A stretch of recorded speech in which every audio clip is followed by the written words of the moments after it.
نحمدہ و نصلی علی رسولہ الکریم اما بعد فاعوذ باللہ من الشیطان الرجیم بسم اللہ الرحمن الرحیم۔ محترم ناظرین، السلام علیکم ورحمۃ اللہ وبرکاتہ۔ اللہ تبارک و تعالیٰ کے فضل و کرم سے عربی گرامر برائے قرآن فہمی کے اس پروگرام میں ہم سورۃ الحدید کے 2 رکوعوں یعنی 19 آیات کا ترجمہ مکمل کر چکے ہیں۔ آپ کا ذوق و شوق، آپ کے موصول ہونے والے خط، آپ کی موصول ہونے والی ای میلز اور سوالات کے جوابات ہمارے لیے بہت ہی حوصلہ افزا ہیں۔ اللہ تبارک و تعالی قرآن فہمی کے لیے اس ذوق و شوق کو اور سے اور ترقی عطا فرمائے، آمین۔ آئیے آج سورۃ الحدید کے تیسرے رکوع یعنی آیت نمبر 20 سے ترجمے کا آغاز کرتے ہیں۔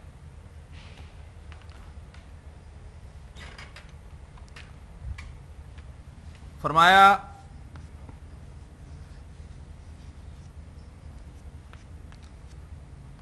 اعلموا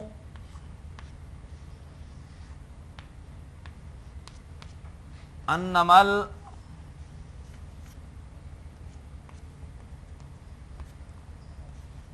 حیات الدنیا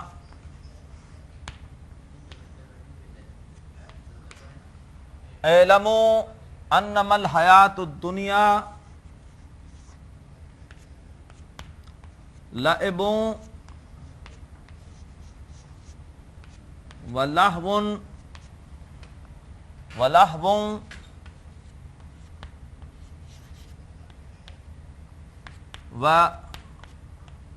وزینۃ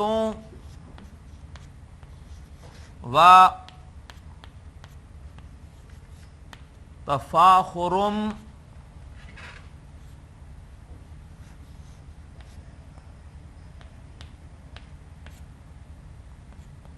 بینکم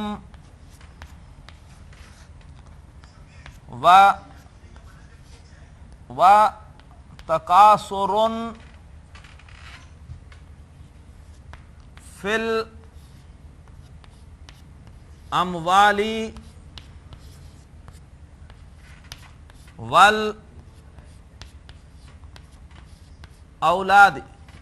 والاولاد۔ اعلموا، یہ امر کا صیغہ اس سے پہلے آ چکا ہے، اس سے پہلے بھی اعلموا ان اللہ یحیی الارض بعد موتہا، آیت نمبر 17 میں مادہ ہے عین لام اور میم، باب سمع سے امر کا جمع مذکر حاضر کا صیغہ ہے۔ اعلموا، جان لو، انما یا انما یہ کلمہ حصر ہے اور اس سے کسی بھی مفہوم کے اندر ایک تاکید پیدا ہو جاتی ہے۔ سورہ حجرات میں یہ کلمہ آ چکا ہے، آیت نمبر 15 میں انما المؤمنون الذین آمنوا باللہ ورسولہ، مومن تو بس وہ ہیں کہ جب اللہ اس کے رسول پر ایمان لائے پھر کسی شک میں نہیں پڑے اور انہوں نے مال اور جان کے ساتھ اللہ کی راہ میں جہاد کیا۔ تو یہ انما یا انما کلمہ حصر ہے۔ اس کے بعد ہے الحیات الدنیا۔ الحیات الدنیا یہ مرکب توصیفی ہے۔ دیکھیے مرکب توصیفی میں دونوں کمپوننٹ ایک جیسے ہوتے ہیں، یہاں پر بھی ال ہے، یہاں پر بھی ال ہے۔ الحیات اس کا مطلب ہے زندگی اور دنیا اس کا مطلب ہوتا ہے قریبی یا کمتر یا گھٹیا، یہ دونوں مفہوم ہوتے ہیں۔ ادنا مذکر ہوتا ہے اور اس کی مؤنث ہوتی ہے دنیا۔ ادنا کمتر کو بھی کہتے ہیں اور گھٹیا کو بھی اور قریبی کو بھی، اور دنیا اسی کی مؤنث ہے۔ تو الحیات الدنیا یہ کمتر زندگی یا گھٹیا زندگی یا قریبی زندگی، دنیا کی ضد ہے آخرت، الحیات الآخرہ۔ تو یہ ایک تمثیل اس آیت میں بیان کی جا رہی ہے، کس کے لیے؟ اس دنیا کی زندگی کے لیے۔ تو جان لو کہ بے شک بلا شبہ الحیات الدنیا، دنیا کی زندگی، یہ مبتدا ہے. اب اس کی خبر کیا ہے؟ نمبر 1 لعبن. لعبن کہتے ہیں کھیل کو، دنیا کی زندگی کھیل ہے. ولہون، لہون کہتے ہیں کسی بھی ایسی چیز کو کہ جس میں آدمی کھو جائے، جو چیز آدمی کو غافل کر دے. لہون کا ترجمہ کیا جاتا ہے تماشا، اور تماشا ہے. وزینتن، اور زیب و زینت ہے، بناؤ سنگھار ہے. وتفاخرن، تفاخرن یہ اصل میں باب تفاعل سے مصدر ہے. تفاعل، تفاخرن، اس کا مادہ ہے فا، خا اور را. باب تفاعل سے تفاخر، ایک دوسرے پر فخر کرنا، ایک دوسرے سے آگے نکلنا. و تفاخرن، اور ایک دوسرے پر بازی لے جانا ہے. بینکم، آپس میں. بینا ظرف ہے، فوقا، تحتا، خلفا، بینکم تمہارے درمیان، اور ایک دوسرے پر بازی لے جانا ہے تمہارے درمیان. وتکاثر، اور یہ تکاثر بھی باب تفاعل ہے. کاف، سا اور را مادے سے تکاثر، الہاکم التکاثر، تمہیں غافل کر دیا کثرت کی خواہش نے، کثرت کی ہوس نے. تکاثر بھی باب تفاعل ہے. اور کثرت کی ہوس ہے فی الاموال والاولاد، یہ پورے کا پورا مرکب جاری ہے.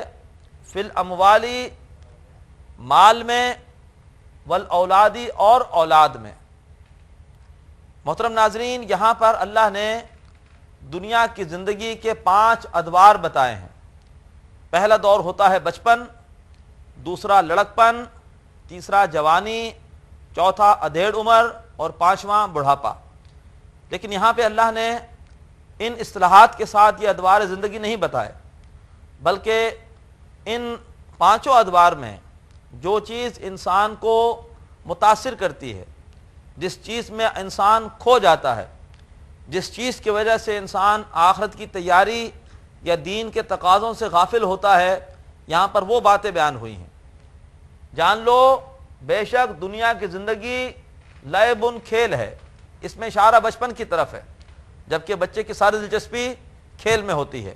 بچہ کھیل رہا ہوتا ہے تو محسوس ہوتا ہے کہ صحت مند ہے. اگر وہ کھیل نہ رہا ہو تو اس سے خطرہ ہوتا ہے کہیں یہ بیمار تو نہیں. تو یہ بالکل معصومانہ کھیل ہے. بچے کو کوئی شعور نہیں کہ اس کھیل میں کیا لذت ہے، اس کا مفہوم کیا ہے، اس کا مطلب کیا ہے، بس وہ ایک معصومانہ کھیل ہے. نمبر 2 ولہون، یہ لڑکپن ہے. اب یہ عمر ہوتی ہے جس میں کھیل کی لذت حاصل ہوتی ہے، اور انسان بھاگ کر کھیل کے میدانوں کی طرف یا کھیل کے مختلف امور کی طرف جاتا ہے. یہ لڑکپن کی طرف اشارہ ہے. وزینتن، اور یہ جوانی کی طرف اشارہ ہے کہ جس میں انسان اب زیب و زینت کا خاص اہتمام کرتا ہے. اپنے لباس، اپنے جوتے، اپنے بالوں کا اسٹائل، اپنی ہر چیز کو وہ فیشن کے مطابق رکھنے کی کوشش کرتا ہے. پھر اس کے بعد اگلا دور ہے چوتھا، جبکہ انسان عملی زندگی میں آتا ہے، اور اب اس کے بعد آگے سے آگے نکلنے کا مقابلہ شروع ہو جاتا ہے. دولت میں، مناصب میں، مکانات میں، کارخانوں میں، گاڑیوں کے اعتبار سے انسان چاہتا ہے کہ میں زیادہ سے زیادہ آگے نکل جاؤں اپنے ساتھیوں سے. اور بازی لے جانا ہے بینکم، آپس میں، یعنی ایک دوسرے سے. اور اس کے بعد 5واں دور ہے بڑھاپے کا، جبکہ آدمی اب مزید دنیا کمانے کے قابل نہیں رہتا تو سمیٹ سمیٹ کر رکھنے کی خواہش ہوتی ہے. خواہش ہوتی ہے کہ کثرت سے مال بھی ہو اور کثرت سے اولاد بھی ہو. تو جان لو بے شک دنیا کی زندگی کھیل ہے. اور یہ واو یہاں پر جو بھی آ رہے ہیں یہ عطف کے ہیں، نئے جملہ شروع نہیں ہو رہا، بلکہ خبر کے، دنیا کی زندگی کے بارے میں جو خبر ہے اسی کے مختلف حصے بیان ہو رہے ہیں. یہ سارے کے سارے واو جو آ رہے ہیں عطف کے ہیں. جان لو بے شک دنیا کی زندگی یا دنیاوی زندگی یا یہ قریبی زندگی یا یہ گھٹیا زندگی کیا ہے؟ یہ کھیل ہے، بچپن، ولہون، اور تماشا ہے یعنی لڑکپن.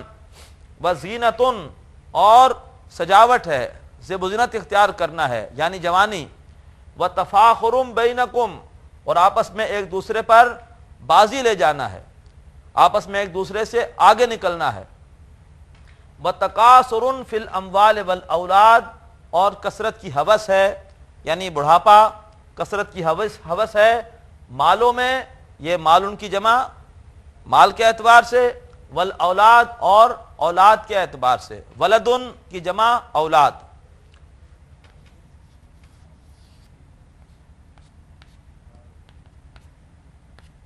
کمثل غیث،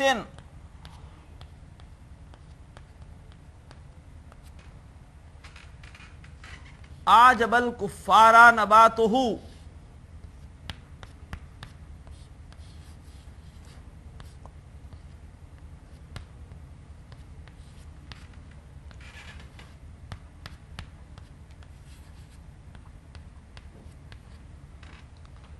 کمثل غیث، کاف حرف جار اور مثل کا مطلب مثال، کمثل غیث، مثل غیث مرکب اضافی ہے، غیث کہتے ہیں بارش کو، بارش کی مثال کی مانند، مثل غیث مرکب اضافی اور کمثل غیث پورے کا پورا مرکب جاری، اس کاف کی وجہ سے یہ مثل حالت جر میں ہے، یہ مضاف ہے اور یہ مضاف الیہ، کمثل غیث بارش کی مثال کی طرح،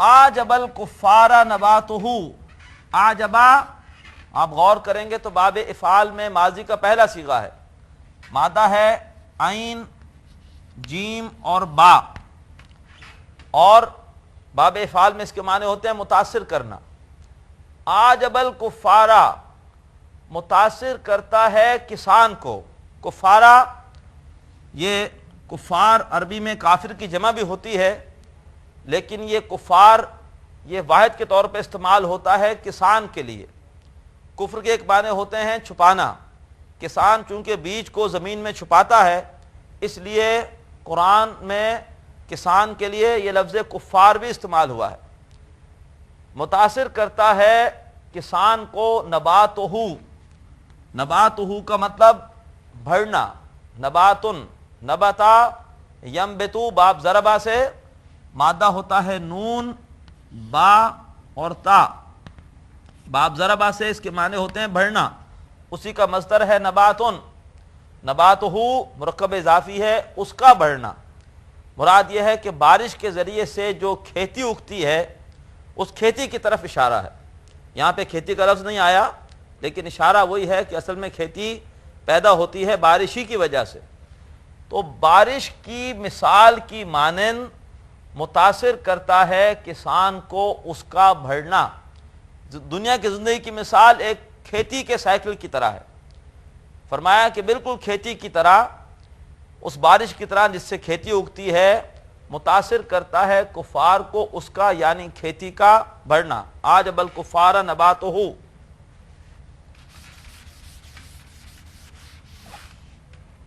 پھر فرمایا ثم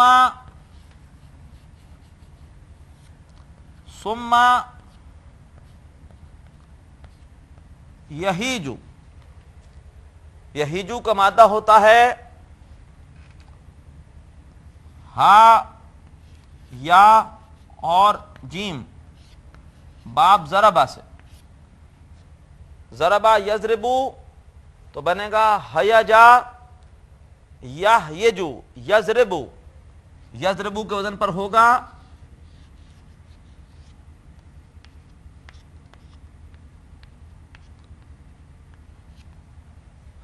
یہ اجوف یائی ہے، اور اجوف یائی میں حرف علت کی حرکت پیچھے حرف صحیح ساکن کو منتقل ہوتی ہے، تو یا کی زیر پیچھے چلی جائے گی اور یہ ہو جائے گا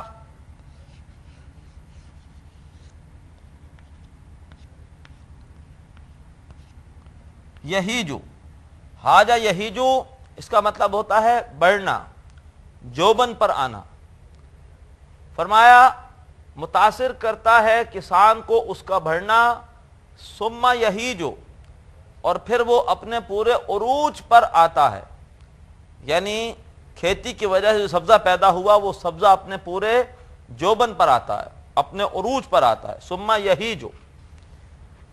اس کے بعد الفاظ ہیں فتراہ مصفرا.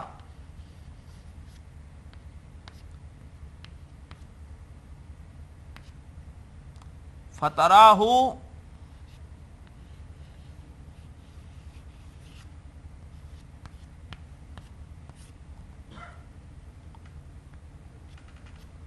فتراہ مصفرا.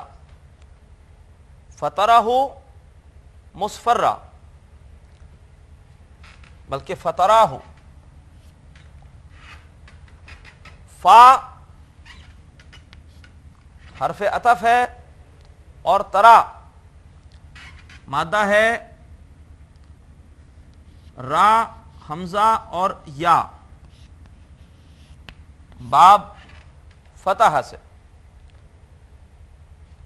یہ مضارع کا صیغہ ہے اور مضارع کا بھی صیغہ ہے یہ جمع واحد مذکر حاضر کا. را حمزہ یا مادہ. دیکھیے اس سے مضارع کیا بنے گا؟ فتح یفتحو سے مضارع بنے گا یفتحو یرآ یو. اب یہ محموس کا قاعدہ آپ پڑھیں گے کتاب کے بالکل آخر میں دیے ہوئے ہیں یہ قاعدے کہ اگر حمزہ سے پہلے حرف صحیح ساکن ہو تو حمزہ اپنی حرکت اس کو دے کر خود محذوف ہو جاتا ہے. تو حمزہ کی حرکت پیچھے جائے گی اور یہ ہو جائے گا یرایو. اور زبر کے بعد یا ہے یہ تبدیل ہو جائے گی الف میں تو یہ ہو جائے گا یرا. زبر اور یہ الف مل کر کھڑا زبر بن گئی یرا. اور اسی سے جب آپ بنائیں گے ساتواں صیغہ تو مضارع میں جیسا پہلا صیغہ ہوتا ہے ویسے ساتواں ہوتا ہے. صرف فرق کیا ہوتا ہے کہ یہاں یا ہے اور وہاں تا ہوتا ہے. تو یہ بن جائے گا ساتواں صیغہ ترا. الم تر کیف فعل ربک. کیا تو نے نہیں دیکھا کیسے کیا تیرے رب نے؟ سورہ حدید میں ہم نے پڑھا تھا آیت نمبر 12 میں یوم تری المؤمنین والمؤمنات. تم دیکھو گے اس دن مومن مردوں اور مومن عورتوں کو. اور یہ یا لکھی جا رہی ہے پڑھی نہیں جا رہی اور یہاں پر اس کو لکھا بھی نہیں ہے الف ہی آ گیا صرف. فتراہ تو تم دیکھتے ہو اس کو یعنی اس سبزے کو. سبزہ پیدا ہوا اپنے عروج پر پہنچا اور پھر تم دیکھتے ہو اس کو مصفرن.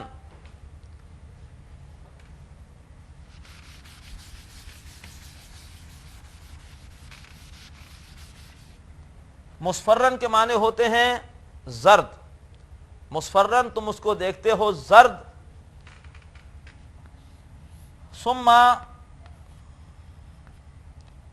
ثم کہتے ہیں حرف یہ عطف ہے. ثم پھر یکون.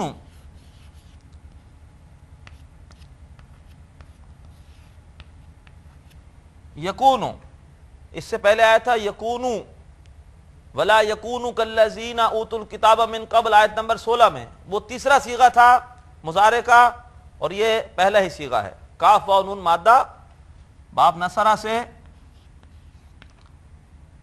مضارع کا پہلا صیغہ یکون. پھر وہ ہو جاتا ہے حطامہ. حطامن کہتے ہیں چورا چورا. کانا یکونوں کی خبر حالت نصب میں ہوتی ہے. یکونوں کی وجہ سے یہ نصب میں اور پھر وہ ہو جاتا ہے چورا چورا. یہ ہے اصل میں دنیاوی زندگی کے لیے تمثیل. کمثل غیث بارش کی مثال کی مانند متاثر کرتا ہے کسان کو اس کا بڑھنا. پھر وہ سبزہ اپنے عروج پر پہنچتا ہے. پھر تم دیکھتے ہو اس کو یعنی سبزے کو مصفرن زرد کہ وہ اس پہ زوال اب آتا ہے وہ زرد پڑتا ہے. ثم یکون حطاما پھر وہ ہو جاتا ہے ریزا ریزا چورا چورا. محترم ناظرین، سورۃ الحدید کی آیت نمبر 20 طویل آیت ہے، ہم اکثر حصے کا ترجمہ کر چکے ہیں۔ انشاءاللہ اگلی مرتبہ ہم اس آیت کو اگلی کلاس میں مکمل کریں گے۔ اللہ تبارک و تعالیٰ نے اس آیت میں جو زندگی کی تمثیل دی ہے وہ ایک کھیتی سے دی ہے۔ جس طرح کھیتی ہے وہ پیدا ہوتی ہے، اپنے عروج پر پہنچتی ہے اور پھر زوال سے دوچار ہوتی ہے، اسی طرح ہماری زندگی بھی ہے کہ ہم پیدا ہوتے ہیں، جوانی پر پہنچتے ہیں، پھر زوال آتا ہے، بڑھاپا آتا ہے، اور ہم بھی جس طرح کھیتی چورا چورا ہو کے زمین میں مل جاتی ہے، ہم بھی بالآخر زمین میں دفن کر دیے جاتے ہیں۔ اللہ تبارک و تعالی ہمیں اس دنیا کی زندگی کو مسافروں کی طرح بسر کرنے کی توفیق عطا فرمائے اور آخرت کی تیاری کی توفیق عطا فرمائے۔ اجازت دیجیے، وآخر دعوانا ان الحمد للہ رب العالمین۔ ناظرین، ابھی آپ نے پروگرام عربی گرامر برائے قرآن فہمی کا لیکچر نمبر 50 ملاحظہ فرمایا۔ اب آپ کے سامنے اس لیکچر سے متعلق سوالات پیش کیے جا رہے ہیں۔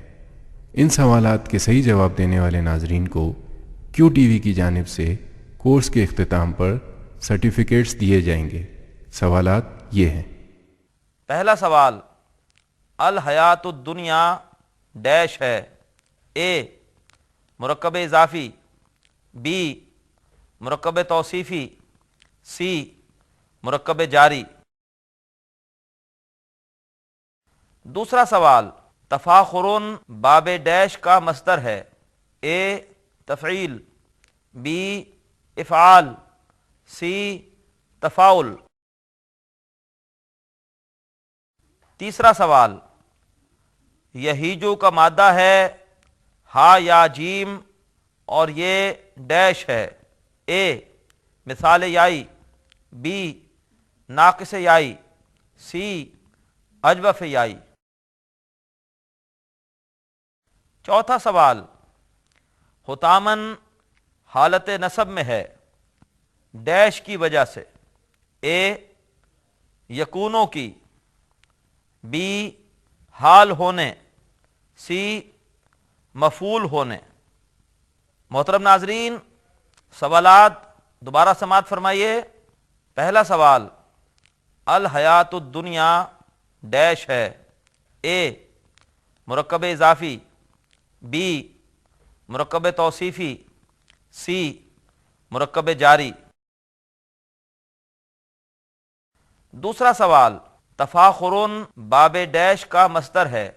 اے تفعیل، بی افعال، سی تفاعل۔ تیسرا سوال، یہیجو کا مادہ ہے ہا یا جیم اور یہ ڈیش ہے؟ اے مثال یائی، بی ناقص یائی، سی اجوف یائی۔ چوتھا سوال، حتامن حالت نصب میں ہے ڈیش کی وجہ سے؟ اے یکونوں کی، بی حال ہونے، سی مفعول ہونے۔